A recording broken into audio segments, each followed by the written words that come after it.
Well, hello again, everybody.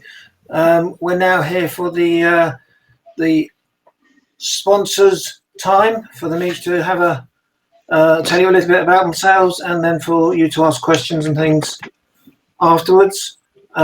We've got Matthew Hughes, who is the MD of Dorset Orthopedics, and he's going to introduce himself and say a bit about his company.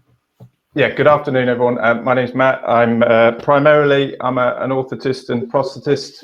I've been doing prosthetics and orthotics for the last 20 plus years.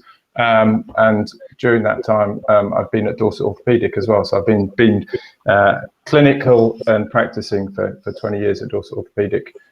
My time has been taken away a little bit from clinical practice now to run the business for the last 18 months. I think I took it over definitely at the wrong point just before COVID, but which has been a challenge, but it's all good. So first and foremost, yeah, great to be here. Great to have the opportunity. We've always tried to support the CMT organisation where we can. I can remember going back, I think 15 to 20 years ago when I first came along to my first AGM. And I think we've been trying to support you as an organisation ever since because of the great things that you do. The idea of this session, I think, is really for us as sponsors to sort of share a little bit about what we do, our businesses, and why we do it. So I'm not going to go into huge amounts of detail about orthotics because we don't have time. And also Simon is going to be coming on and presenting afterwards, and I wasn't too sure what he'd be talking about either. So, but I just wanted to give you a very quick sort of background of Dorset Orthopedic, some of the orthotics that we do, and how we've got involved with CMT and patients with CMT historically. Just very quickly, orthosis, orthotist. And orthosis is anything that we apply to the body externally to change the way that that particular part of the body functions, how it's supported, and ultimately how it potentially works. I rather crudely refer to it as scaffolding to the body, and I think that describes it pretty well. But it's really about trying to maximize how a particular part of the body works with an external device around it. And we as orthotists are, in theory, those people that are expert in designing and supplying orthoses to patients. And as a profession, we are regulated by the Healthcare Professions Council in the UK. Dorset Orthopedic is primarily a private clinic providing orthotic and prosthetic rehabilitation services in the UK. And we have 3 full-time clinics, one in Burton-on-Trent in the Midlands, one in Egham in Surrey, and one in Ringwood down on the south coast, just on the Dorset border.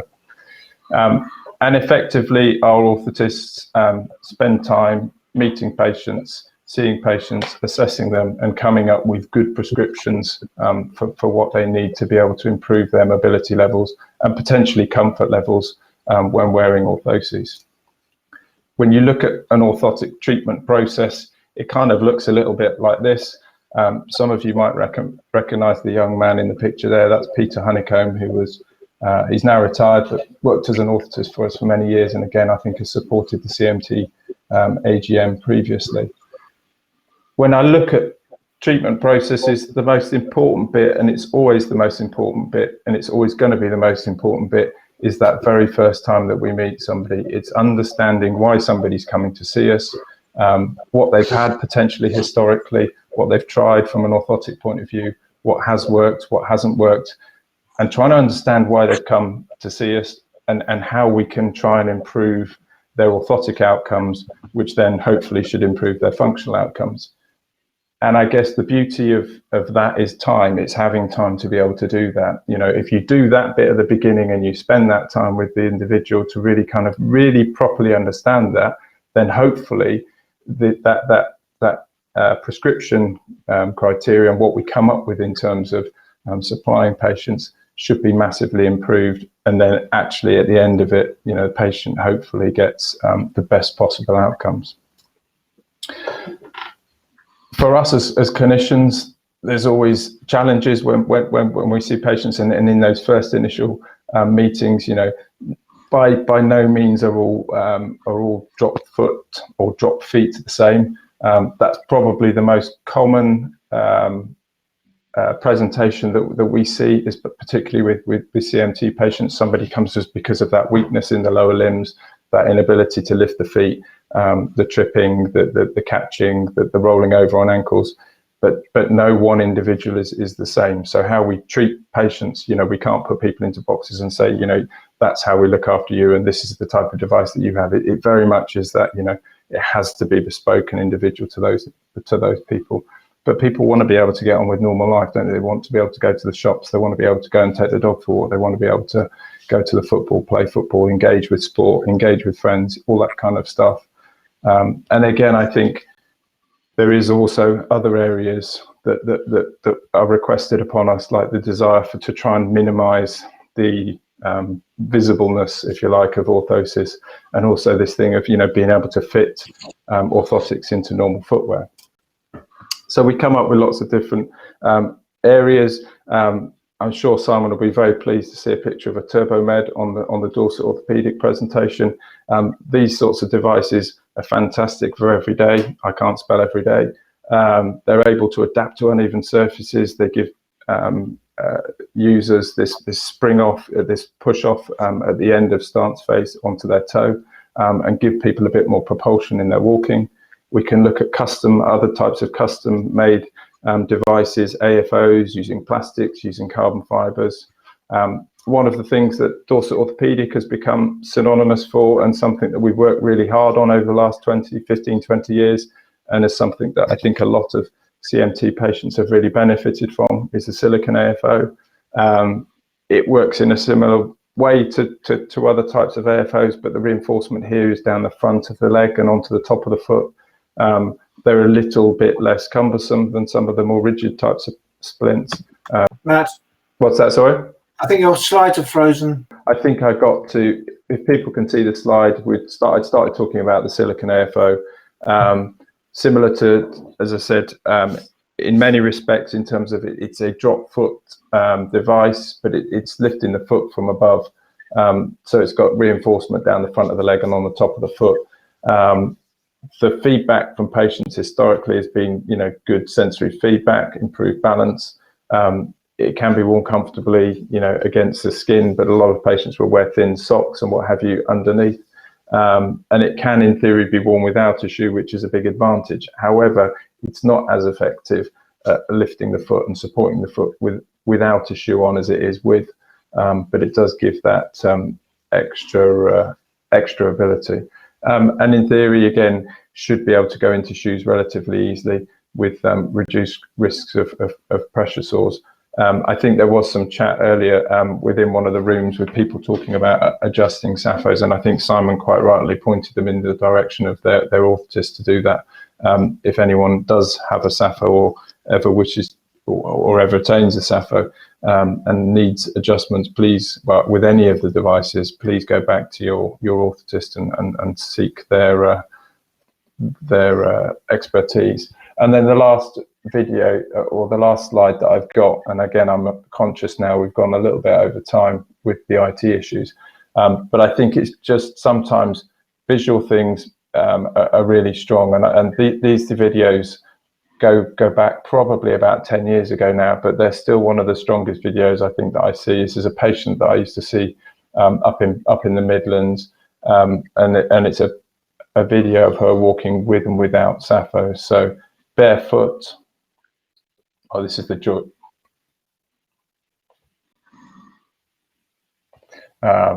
So we can see obvious weakness in the lower limbs. The arms are very outstretched to try and improve balance. Slow turning. And then if we then start playing the video below, we've come out of the video.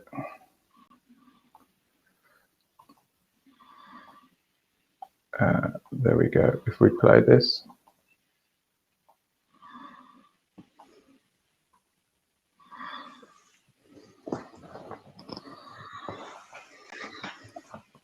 Oh, I think that IT has failed me again there, Simon, because I think that that video is not playing.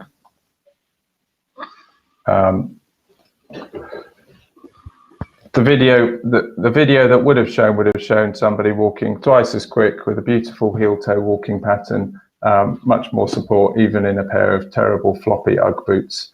I think at this point I should hand over to Simon, and I'm very happy to answer questions during the Q&A. Thank you, Matt, and welcome, Simon, from TaylorMade.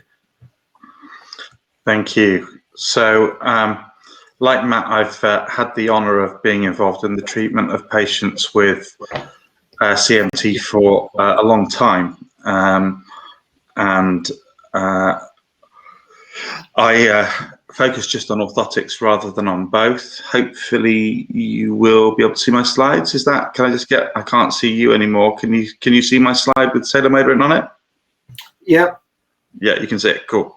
So a little bit about TaylorMade. So TaylorMade are an orthotics company which has been around for a while, but our primary purpose, I suppose, when I joined 6.5 years ago, is that we were a company that made a lot of insoles, made loads of insoles.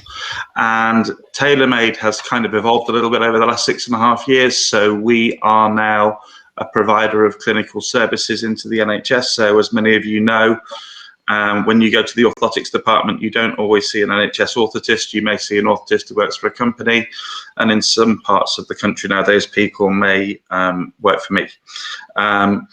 Our aim, sort of clinically, with everything that we do at TaylorMade, is to be as good as we can be. We constantly are trying to improve. I think anyone who claims to be an expert in anything in healthcare is possibly over optimistic. The reality is that there's still probably more that we don't know than we do know. But the interesting challenge for me is, how can I continue doing what we do by trying to influence patients and help people ultimately, because that's our challenge. We have some interesting partnerships with TurboMed in Canada and Piedro in Holland. So Piedro, mainly known for children's footwear manufacturer, but I just wanted to kind of skip through a few things, really complementing what Matt said, really, about things to do with CMT. Has that moved on a slide? Can I just get confirmation that's happened? Yep. It has, yeah. Okay, so I'm going to talk generically about things and maybe show a few new things and a few more. One of the things we see in lots of neurological conditions are toe deformities. As an orthotist, my only real option treating these historically has been some sort of squidgy spacer or some sort of silicone sock that goes on there.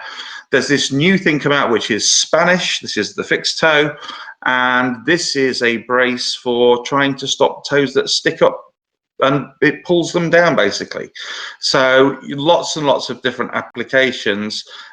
The image on the bottom there is actually on a CMT patient. So somebody who has a flat foot rather than a high arch foot, but a second toe which is being rather naughty. And the brace is designed to try to straighten that toe, which just helps with any irritation on footwear in that scenario. So kind of new innovative ideas. Insoles are things that lots of CMT patients get. These vary massively. And a myth I want to sort of challenge straight away is that I was certainly taught at university that insoles work by changing the alignment of feet. I'm afraid that's not true. Insoles do not work by changing the alignment of feet. They work by changing the way forces go through feet. And that may result in a change of alignment, but the change of alignment isn't necessarily linked to an improvement in symptoms. That may sound a little bit weird, but unfortunately it's the science and it's true. So insoles might not make flat feet straight, or feet that supinate, so you walk on the outer border of your foot. It might not make those perfectly straight, but what it should do is reduce pain if you have it. And with CMT, an insole that's made well should always, and I mean always, improve your balance. This is because insoles can be designed to account for variations in muscle weakness and the impact that has on how you stand and how you move. So they can have not much effect as a bigger orthosis like an AFO, But a well-designed AFO, if you stand on one leg, and I know that's a difficult thing to do, or even two legs, your balance should immediately be better in a well-designed insole. If it's not, that insole probably needs improving. Insole should also fit into shoes, and I know that that's a very easy statement for someone to make with reasonably healthy feet, but the reality is that sometimes we have feet that don't fit into shoes, and we require different footwear, and we've got some really good companies now coming out with pre-made off-the-shelf stuff, which is fantastic, but sometimes an orthotist is required to help with that. And historically, orthopedic footwear has been a little bland. That's possibly the biggest understatement of the year. And organizations are now trying to make orthopedic shoes that look nicer. Now, the caveat here is that the shoe also needs to provide stability to the foot and needs to the shape of the foot. So trying to make a nice looking slim fitting red shoe on the red one on a foot where your toes are high is a challenge, but we are working towards this. Footwear on its own can provide improved stability. Shoes need to be of an appropriate fit. Too loose and you'll have too much friction. Too tight and you'll have compression of the digits in the foot that can cause pain.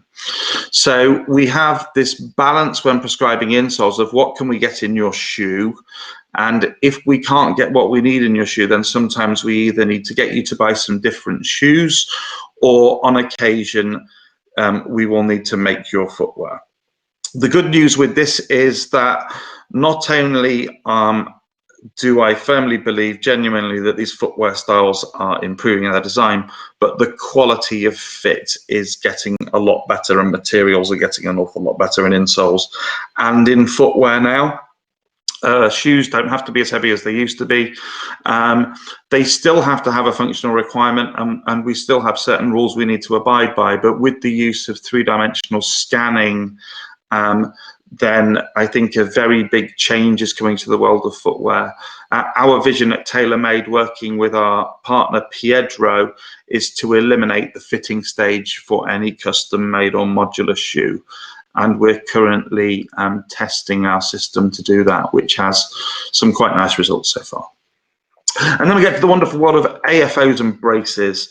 The majority of patients who need a brace with CMT below the knee is as a result of significant weakness, which causes an instability. The foot and ankle is a complicated structure. There's 26 bones in a foot, and it moves in all directions. And the reality is that controlling your foot and ankle is like a very highly complex game of tug of war between your muscles and gravity and body weight in all directions. So it's a 360-degree tug of war. And braces and splints have evolved massively. You know, the SAFO has been revolutionary in its ability to hide you're wearing an orthosis and to do really well. And it took a crazy French Canadian to come up with this thing you see on the screen, which is called the X-Turn. It's nice to have been able to chat to a few people who are wearing these today. The X-Turn's new. It fits on the outside of your shoe, so if you want something that looks really nice, this isn't the brace for you. If you want something that can allow you to function on uneven surfaces and you don't mind that parts of it may be visible, this may be the brace for you. So unlike a lot of braces, this one is designed to let you move. So this video that I have on the screen right now is actually a test brace. The patient is a medical doctor who has CMT, and if I let her run, this is her first ever time walking in CMT in a corridor. And what you see is a nice smooth motion. It's a bit rocky. My colleague walks in, but then the nice thing is the smile at the end of the step, because this lady came in on crutches. So this is an entirely different approach. And when I first saw it, I kind of thought, oh, that's horrible looking. No one's going to like that. But what we've been able to see is massive improvements in patients' function. It's not perfect for everybody. There isn't an orthosis which is perfect for everyone, which is why as orthotists, we have to listen to what you need and what you want and try to figure out what the best device available for you is. And that may take you on to a situation where you become this chap who, for those of you who are on any of the foot drop pages, this is James. James is from Hawaii. He's a triathlete and marathon runner, and ran the marathon so fast they said he wasn't disabled enough to run at Rio Olympics, which is the most bizarre discussion I've ever heard in my life. But there you go. So, gentlemen with CMT run into a river, not bad. So, kind of moving on from where we are, the new thing we're doing, we have a new clinical setup at our offices in Chesterfield, where we're going to be using really advanced technology to try to help patients get better. And this will be for our NHS clinics and for private patients. And if you'd like some more information, there is how to contact us. So thank you very much for giving us the opportunity to support you again at conference. Brilliant, thank you, Simon. And moving on, we have Lisa Preston from ShoeMed. Hello, everybody. Can you hear me okay? We can. Lovely. Thank you very much. So thanks very much for hosting me. I remember vividly when we had the conference in Coventry, and I was blown away by the amount of interest in footwear. So it was really great to be here today. Just to give you a brief history of ShoeMed, we are 10 years old now, this coming August. We have two shops, one in Stratford-upon-Avon, which is where I am today, and one in Canterbury, which opened in May 2019, so just prior to getting locked down. So that's been a bit challenging, but we're on the up again. We're open again by appointment. And I think, as Simon was just saying about orthoses, there is no one orthosis which is right for everybody. It's the same with footwear. And we see our role at ShoeMed very much to support the prescriptions that are being provided to people for their orthoses. So we have quite an array of shoes, and you can probably see the stock room behind me. There's an awful lot of shoes sitting on here. Not all of them are suitable for people with CMT. So what I've done today is just to grab a few that I've used historically, perhaps with somebody with CMT, somebody with some sort of orthosis inside their shoe, and footwear that we try as much as possible, as has been mentioned, to make it look great, something that somebody wants to wear. Bearing in mind that not everybody's perception of a shoe, a red shoe, for example, like this one, not everybody will love that, and some people will think it's amazing. Now, one of the really successful shoes that we've got, and again, I took them along to the conference in Coventry, and I had a queue of people waiting to try them on. Luckily, I'd brought pairs with me, is this particular shoe. Now, hopefully you can see that on your screen. Now, this is called a YDA, which is short for Your Daily Activity. This is an Italian company called Molitor. They make a range of devices for people with diabetes, high-risk feet, a range of shoes. We've cherry-picked the ones that work for us at ShoeMed. And the reason this shoe works with CMT is a number of things. It's got a lovely wide flared heel, so you've got stability. It's got lots and lots of depth. So if I put my fingers in the back, you can see how deep it is. The insole is removable, which is pretty standard with a lot of footwear nowadays. So that pops out. And then you've got plenty of depth. You can even see on the last that it's made over. It's incredibly deep and incredibly wide. But one of the key features is it's quite hard to bend. You can get a small amount of bend, and in the base is a spring plate. So once you get into this shoe with your orthosis and you start to walk, the spring plate really does work. And I tested it myself. I always a bit skeptical about these things, but I popped a pair of these on when we first got them in and ran up the stairs, and I could actually feel a little bit of bounce in my step. So that particular shoe really does work, and it's very light. So it's not very heavy on your feet. It comes in obviously blue, and it also comes in, as I showed you before, red, which is quite jazzy. It also comes, if a man would like something a little bit more formal, this is a leather version. The light's not very good there. This one does have straps as fastenings, but it does come with laces as well. So that's a very successful range of shoes. What we do when somebody comes in to see us, one of the things I should say is we measure and we fit. So again, that's been mentioned previously. There is no one shoe. It doesn't matter whether you pay £50 or £250 for a shoe. It's got to fit you properly. So everybody that comes in to see us can expect to be measured, to be spoken with in detail about the things that you're looking for, the things that the orthotist is looking for functionally to help make you walk better. We keep notes, so therefore if you come from a long way away, if you're not from Stratford-upon-Avon or you're not from Kent and you are travelling to see us, afterwards you can actually ring us up and get a pair of shoes sent to you. And I had a phone call recently from a man with CMT who said, I got shoes years ago, could you please send me another pair? So of course we sent them down to him, delivered to his door. Another tricky little thing that's come along, which offers a great deal of assistance for people, is the zips. Now I was trying some shoes on somebody earlier on, and a number of them had zips on, and the lady asked me why, and I said, to be quite honest, I think it's started as a bit of a fashion statement in the footwear world, but for us and for people like yourself, it's really easy to get them off. Now, I'm not saying it's easy to get them on because there isn't a lot of scope for movement in there. So to get them on, you would still need to undo the laces, but for removing them at the front door, so if you get home and like at the moment where it's very, very rainy and muddy, you can slip them off very easily, which is great. That shoe, this one is called Fidelio, comes from Austria. And one of the features, which is widely used in footwear now, is its stretch. So if you've got those pesky toes that stick up, you can actually fit this shoe on and it removes the pressure. So sometimes you can still see the toes, just pressing gently, but it doesn't cause any abrasions, corns, etc. So it's very, very useful, and it's not a new invention in footwear, but I'm seeing more and more come along with this stretch, including this one. So this one comes from Holland. This is called Extensible Stretch Walker, and as the name suggests, it's a stretch walker. It's got a lovely stable rocker sole. See that bit in the middle? That gives you balance.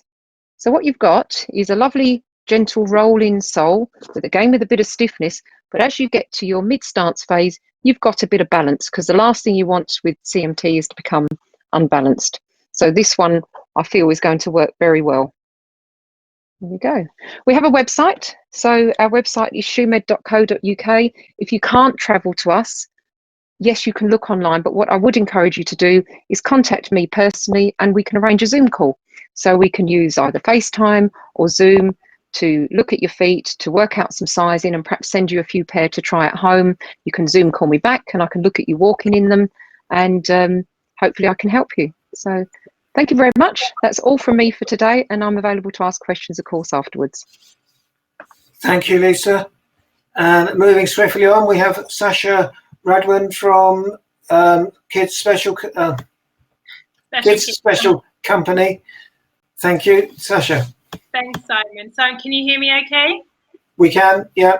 Okay, well, hi, everybody. Thank you for having me today. A big thank you also to Kathleen, who I think is also in the room with us, a big advocate for Billy Shoes and the reason why we're here today with the CMT organisation. Just a little bit of background about myself. So originally from Australia to Egyptian parents, and 8 years ago I started Special Kids Company because of a family member who had special needs but was hidden away. So I started Special Kids Company to make sure that every child should be seen and not hidden, which is the tagline for our business. But over the years, we've worked with different parents and in special needs organisations to find what different brands that we wanted to add to our range. So although we started off with clothing, about 2 years ago, we contacted Billy himself directly because more and more parents were saying that they were buying shoes from the US to get Billy into the UK, but the cost of getting them across was quite prohibitive for them. So we contacted Billy directly and said, look, could we work with you to bring your brand into the UK? And since then, we've become the UK distributor for them. So I haven't put a presentation together today, but what I did is actually brought some shoes in, and I thought I would just go through the different shoes and all the features around them. So Billy Footwear tends to have what they call two ranges, which is a high top or a low top. And so that's your high top shoe there, and that would be your low top. They do come in different styles. So some are shoes and some are trainers and like the canvas one. But the biggest feature and the main attraction for them is the ease at which you could put them on, which is this zipper.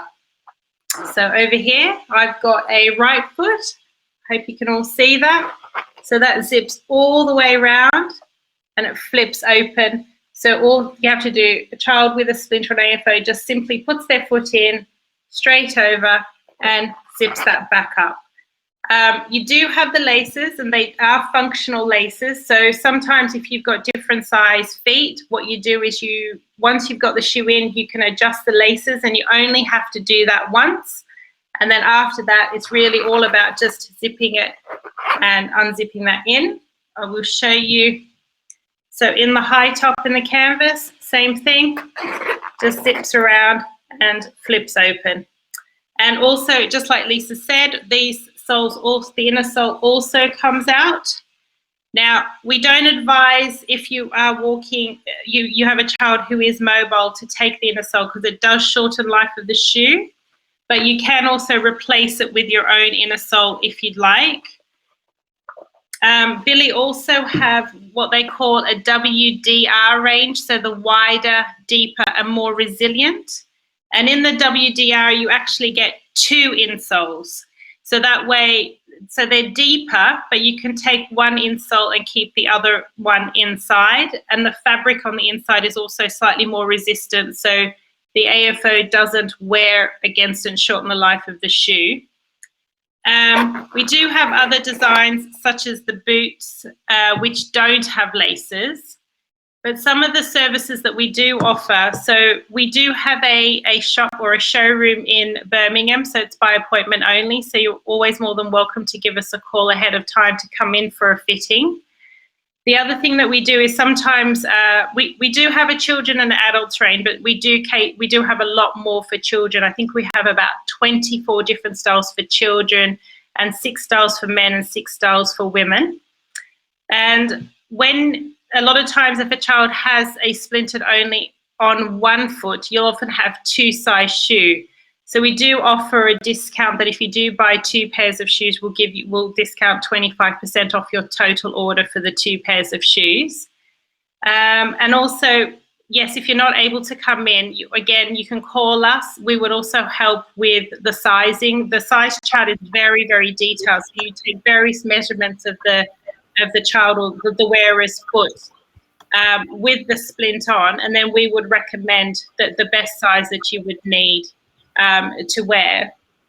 And yeah, we've placed our next order with Billy, so we're going to have a lot more new style in about 4 weeks time. So the website is specialkids.company. That's COMPANY, so the full word. You can always give us a call, and which all those details are on the website. So all the staff are trained to do fittings or help you over the phone. Thank you, Tasha. There we go. Thank you all very much, all the sponsors, for your sponsorship. It's really been a great benefit for us.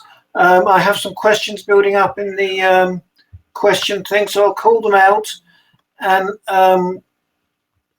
allow you to answer them. The first one from Gary Spencer: how often are you serving NHS clients as opposed to private clients? And are the costs of orthotics going up with all the new technologies? I think that's probably for Matt. Yeah, it could be, or Simon, but yeah, I'll jump in first. I think NHS versus private, the majority of our patients come to us and fund private assessments. Some of them do have funding via their GPs, but I think that's historically, that's a difficult process to go through now. I think historically it was easier for that to happen. But we also make SAFOs for, as Simon alluded to, all the trusts around the UK have orthotists, a lot of the trusts have orthotists working within them. If those orthotists believe that a SAFO would be a suitable product or prescription for an individual, they very much have the ability to order that SAFO via us through the trust. What was the second part? Prices going up. Yeah, it varies. I think the reality is that within the world of off-the-shelf devices, then sometimes where there are volumes, then you can the prices can remain constant or even drop down slightly dependent on the volume of products that are being sold. Within the bespoke world, unfortunately, sometimes the more you make, the more people you employ. I think there's sometimes an efficiency in terms of how you manufacture those, which can lead to cost reductions. But again, companies are always trying to put, or I hope are trying to put money back into R&D to be able to improve products and develop products and actually take it, one step further. And I think, again, orthotics in Simon's and my lifetime as working clinicians has evolved massively, and I think it's really kind of come on leaps and bounds. And the reason that's happened is because businesses have put money into researching and developing, and ultimately, from a commercial point of view, I guess there's always a need to get that return back. So it's a balance. It's a fine balance. I think I'd probably add a bit to that, Matt, if that's all right. We're both talking about similar things. So I think, firstly, although the NHS can theoretically buy any product from any supplier, certain hospitals make their own decisions about what they do supply. And so what you may find is that some hospitals historically only prescribe certain types of devices, and they're quite reluctant to change. As innovators and bringing new things to the product, that's a bit of a challenge sometimes. But the reality is that the NHS can provide these things through different mechanisms, but as organisations creating products and different options, those decisions are down to the individual trust as to what they provide. So I think that's the caveat for that. I think in terms of product price, there has been a recent increase in product pricing on a lot of regular orthoses because of international shipping costs have gone through the roof as a result of COVID. That seems to be the main reason for it, unfortunately, right now. As for what we do, the majority of our clinical work that we do is for the NHS. But we have contracts to provide services to trusts within geographical areas. So those patients, we provide treatment for that. And similar to Matt, if people want to attend privately, then that's something that we accommodate and we'll be doing a lot more of. Our specific focus is really just feet and ankles. That's what we're good at, and that's what we'll stay good at. Thank you. Next question is from Rob Fulton. Is there a schedule of knowledgeable CMT orthotists in the Midlands? And if so, where is it? I'm not aware of a schedule, but I know that there's a very good orthotist who's actually been, who's in your audience, called Nick Prince, who works at our Midlands clinic in Burton upon Trent, and he's very knowledgeable with CMT patients, as is Kim, who's based down in the south. But yeah, I'm not sure, Simon. Is that something is there a register? No, so there's no such thing as a register. So there's only about 450 orthotists in the UK practicing, so it's really low numbers. There's no official register. I think generally everyone's awareness in the NHS of neurological conditions like CMT has drastically improved. Yeah. I lead a postgraduate foot and ankle course where we talk about CMT and how we can talk about it, not in massive detail, but it's certainly part of a bigger discussion. As Matt said, there's some good people in the East Midlands in the NHS. There's some good people over at Nottingham. That's where Nick came from. I was the boss there before I came to the job here at Queen's Medical Centre. In the West Midlands, over Wolverhampton way, there's certainly some exceptional orthotists over that way. It's one of those tricky things, you only know people you work shoulder to shoulder with and you work with them professionally, and it's a bit like, who would you let treat your most loved relative?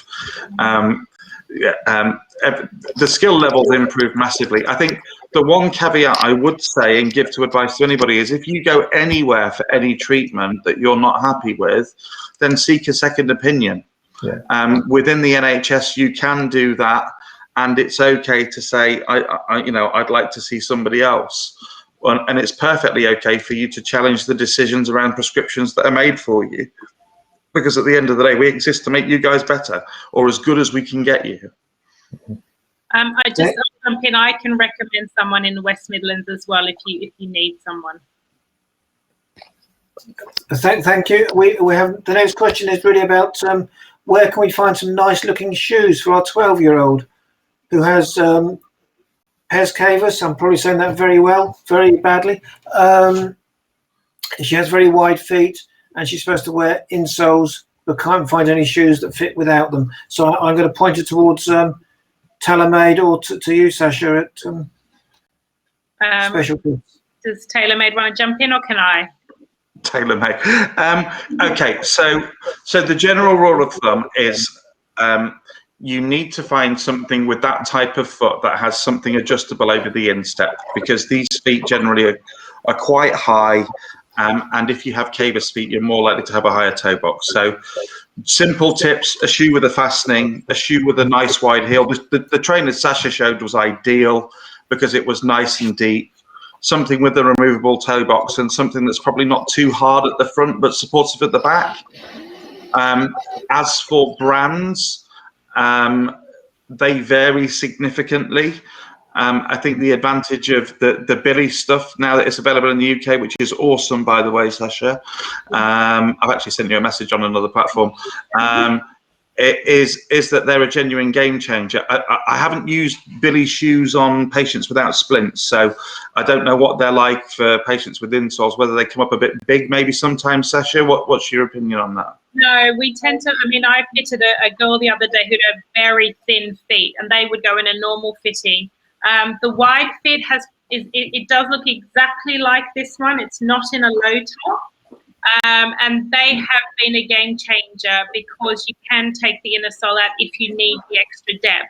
But the width really accommodates the wider fit for the insole. So especially for kids and you want something fashionable, I would highly recommend the WDR range. We are low on stock at the moment, but our next shipment is on the way. We're also we currently carry 3 colors, and I think we're getting 2 more colors added to the range. I've got a question on the price of those, Sasha. I don't know if you want to disclose sort of a rough estimate on. So kids' shoes, whether they're a low or high top, are about $54.95 to $59.95 for the kids one. Thank you. And with kids, there's no VAT on them, so that is the price. Okay, and there's lots of questions here about your stock and the widest stock and things, which we can pass on to people. Sure. If people have questions, they can always contact the CMTUK office, and we can pass them on to the relevant person. What else have we got here? Lots of thanks for selling these things and for doing these things. Do you do zip-up Wellington boots? Is this for Billy? Is this a question for Billy? It's a question for who wants to take it. So it's a question for yourself or for Lisa if she's there. I can jump in on the welly. So Billy are in the middle of having almost finalized the design. We've already placed our order for September, so we're hoping to have them by Christmas. But yes, they have designed a welly that zips up. And what's the widest fit you do in your shoes? It'll still be the standard initially, and I guess once popularity increases, they may move to a wider fit. Thank you. I will just say in the wellies, they are what they call a short wrap, which means instead of the zipper going all the way there, it will come in slightly shorter, still enough room to slide it in and unzip the whole length of the boot. Okay, the next question is from Toby. Is there a hierarchy of AFOs to severity of condition? I wear molded right AFOs, which are fantastic but very hot in summer. How do the extern TurboMed compare to rigid AFOs in terms of support? Do you want me to take that, Matt? Yeah, you start. Go for it. Okay, so in terms of hierarchy, one of the things that we have to figure out when we're designing a product is, because we're talking about Charcot-Marie tooth, we're talking about patients with differing and changing degrees of weakness that result in differing and changing degrees of stability. The less bulky devices work best on people that have some muscular control.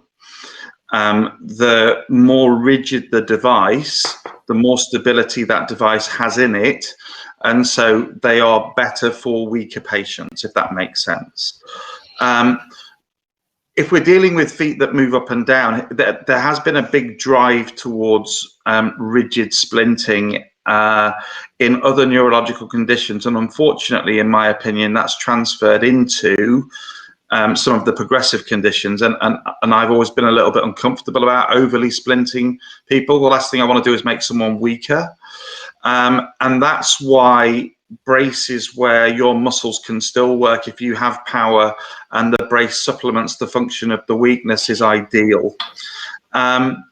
With regard to the TurboMed, what goes well? Dorsiflexion weakness. If you've got a really, really weak calf, then the TurboMed might not be strong enough to support you.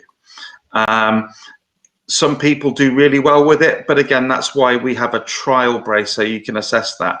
One of the challenges is that no matter what science we've got, we can't 100% predict anything before we do it.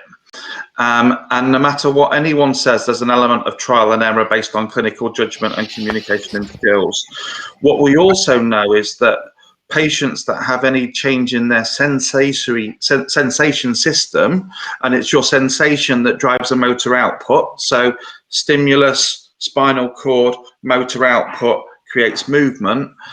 Any disruption in sensation can cause a variation in response and output. And in some people, we can provide a stimulus to an area that causes something we couldn't predict. And in CMT, that's quite rare, but it is quite common. So for example, a patient with significant weakness, if you try to stabilize their foot,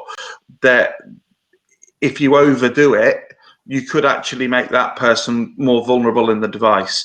So what we're always trying to do where possible is provide devices that kind of fill a gap. Does that make sense? So we use a score for muscle strength 0 to 5. If you've got a muscle strength score of 2 in your dorsiflexors, you'll have a drop foot, but you can still wiggle it, you just can't lift it up enough. So in that situation, something that lifts your foot up a bit more might help. So the TurboMed acts like a spring. Its job is to lift your foot. But in the presence of really weak muscles at the back of your leg or in your thigh, a bit like the Safo, it's probably not going to be quite as good, Matt. What's your shout on that? Yeah, I agree. I think historically, orthotists have probably been a little bit guilty of over-splinting and over-bracing. And I think that's something I've always shied away from when I was clinically more involved. I think getting the body to do what it can do as much as possible is a positive thing. I think also the little caveat I put in there with regards to what you're saying, Simon, is that the reality of what sometimes we as clinicians think is appropriate for a patient and what a patient will accept are also two different things. And again, that comes down to the skill and the interpretation and the relationship between the clinician and the patient to understand, what is going to work and what's going to be suitable functionally, make people as safe and as mobile and as independent as possible. But also, tick the boxes from the patient's perspective in terms of, what they want out of a brace and what they want to be able to do, whether that's, wear a sparkly pair of shoes or, it doesn't matter, does it? But it's trying to I think I touched on at the beginning, make splints that are going to get used. Because again, I think historically there were a lot of splints that ended up underneath people's beds or in the bottom of wardrobes, which is no good to anybody. Can I make a suggestion for patients when they get a new splint? It's a general one. Ask yourself a couple of questions. So number one, is my balance improved? If it hasn't, I would argue that they're not ideal. The second one, can you try it outside a clinic room? Get into a real world situation, find a slope, find a step, ask if you can sit in your car and control the vehicle. Someone's asked a question about not being able to drive. One of the things I've learned the most in my career is that my job is to provide people with what they need, not what I think they want. Yeah. And there is a very fine balance in that discussion because some things may or may not be possible. But I think the more we can assess patients in real world scenarios and have them test devices, the better we're going to get at doing that, because most research is done in very sterile, flat environments, and that's neither use nor ornament to anybody in the real world. Thank you. We've gone over time, but if you're happy to stay on, I've got a few more questions. Yep. The next one is from Nesta. She's now stable only with a walker. Would it be able to have shoes that stabilise her without crutches or a walker? If it rains, my brain says it is slippery and I cannot walk. Would there be a shoe that could help with that? Don't know who wants to take that. I'll be happy to answer that. Nesta, it's really hard to say on a video call when we know that patients with CMT vary so much. I think my speciality would be to go and see somebody that knows what they're doing and have an honest conversation, and take some time out to look at what options are available for you. Personally, Matthew may agree, but clinically, I think it's impossible to answer your question without knowing more about you. And perhaps this isn't a format to do that, but I'd be more than happy if you wanted to contact me directly to see if I could help give you some advice. Yeah, I couldn't agree more. It's unfortunately, it's one of those that's an almost impossible question to answer in this type of environment. And actually, that's where, again, I go back to time, having time to spend with that individual and understand exactly it is what their concerns are, what their problems are, what their issues are, and what they want to be able to achieve, and doing that in a one-to-one basis, and then come up with some solutions. Okay. Does anyone have a preferred shoe for push ortho ankle brace Acquiafos? I think the shoe that fits, I think, is in situations where patients have orthosis and they're struggling with footwear. It's all, I think, Shoe Med and was saying earlier, going into an environment, into a shop, and trying shoes on, with orthotics, sometimes people feel uncomfortable. They might feel awkward. It's easy for me to say don't, because I don't have to that situation, but do try footwear on with your orthosis. And if you can't find something, go to specialist shops like Shoe Med, where they'll be able to give you, a proper fitting service, and really, look at what's needed in terms of space and size. Okay.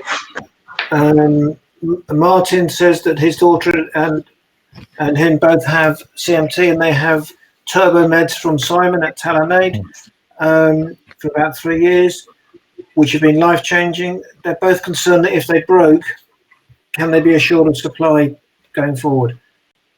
Absolutely. And hi, Martin, how are you? His daughter, I won't mind me saying, his daughter was the girl in the video. So she gave me permission to use that video with teaching. No, there will be no issue with supply. I think that the thing that has happened with the Turbo Med is it's evolved. There were some not very minor failures that happened from time to time, but continuity is no issue. Brilliant, thank you. You're all getting praise from different people in the chat box here, which is nice to see.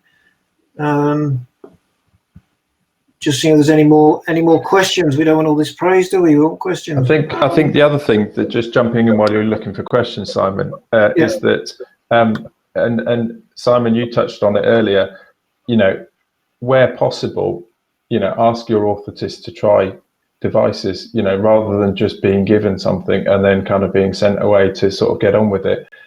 There are a lot of devices nowadays, or the ability to try things, and so if there is that opportunity, then try it, because what works for one doesn't work for everyone. And one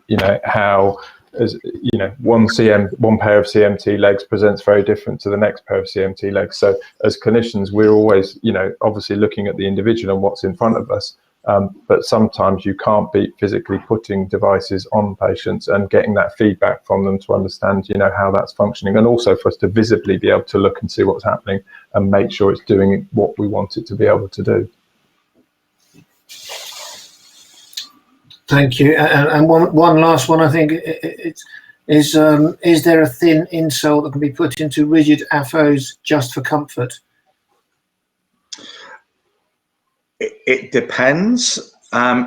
So there are some really nice new insole materials out there that can cushion your feet. I think my question would be that if you're wearing an AFO and it's uncomfortable, then that to me sounds like an AFO that could be improved. So I would be going back and having a conversation with the person that prescribed it to me, saying, always with everything, there's going to be things that work well and things that could improve. So is there anything you can do to this to improve my comfort or dysfunction?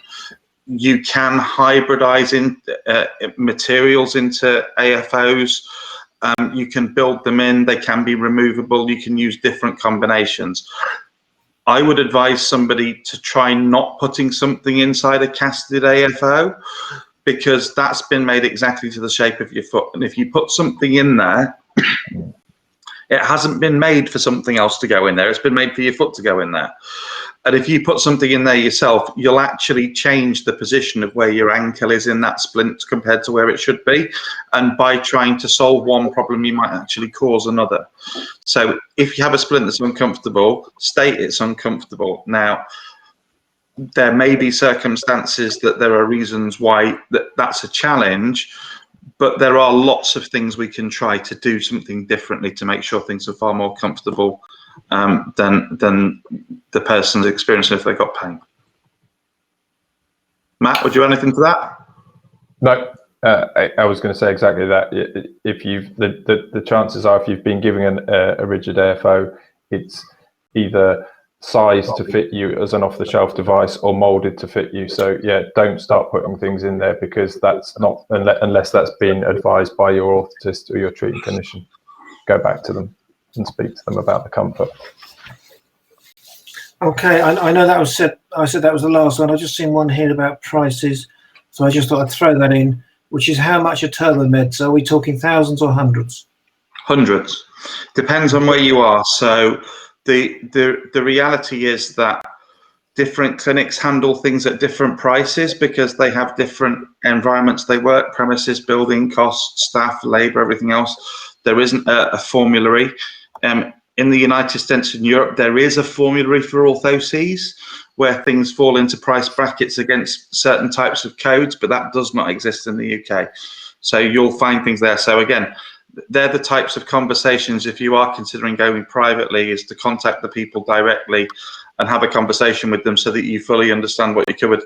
The other caveat I'd throw is if you've got private healthcare insurance, a lot of private healthcare insurance doesn't cover your orthosis. It may cover the appointment and the assessment, but it might not cover the device. So always try to be in full view of the facts before you enter into anything, and also clearly understand what the warranty is on that product. And if you have a problem in the future, are you going to be charged for a review or for an adjustment? And what does that look like? So again, it will vary, depend how long is a piece of string, because it might be something simple through to something really, really complicated. There's a brace that comes out for people who are entirely paralyzed down one leg. And I think, Matt, 36 grand is about the price for those. Doesn't work for CMT patients, but no. That really expensive CAFO, aren't they about that sort of money? Yeah, and a bit more. And a bit more. It's a bit like some of the bionic prosthetic limbs that are around there are actually over £100,000. Yeah, yeah. Okay, thank you all very much. Just thank you to Matt Hughes from Dorset Orthopaedics, for Simon Dickinson from Talamade, Lisa Preston from ShoeMed, and Sasha Radwan from, let's try and get it right this time, Special Kids Company. Thank you. Thank you all so much, and thank you everybody for joining us.